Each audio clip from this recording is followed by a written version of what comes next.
Hey guys, it's Tony. Good morning. Bloomberg actually just released that short sellers for the year of 2020 lost $38 billion in Tesla, which is absolutely an insane amount. Like that's actually that's ridiculous, right? But going into, I mean, and Tesla just crossed $700. Like I told you guys like 2 days ago, I'm like, it's still momentum is still up. Like there's no reason why Tesla shouldn't cross 700. And at this point, $800 might even hit in the next week or two. I got to look at their chart, but yeah, there's no reason why I should stop. I mean, just looking at the chart really quick.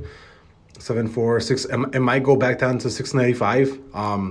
Just to like for like a quick retest, but I don't know. I have to look at the chart and do some quick TA. But this thing's gonna moon like right back up. Also, my Robinhood has been acting up because it still has this fucking snow thing going on, and I don't know how to take it off. But yeah, Tesla shorts lost $38 billion. Bloomberg released. Fucking insane, dude. Like why? Like look at this. Look at this rally, man. That's the most impressive thing I think anyone's ever seen, like ever. Like Jesus Christ. But yeah, Tesla shorts $38 billion.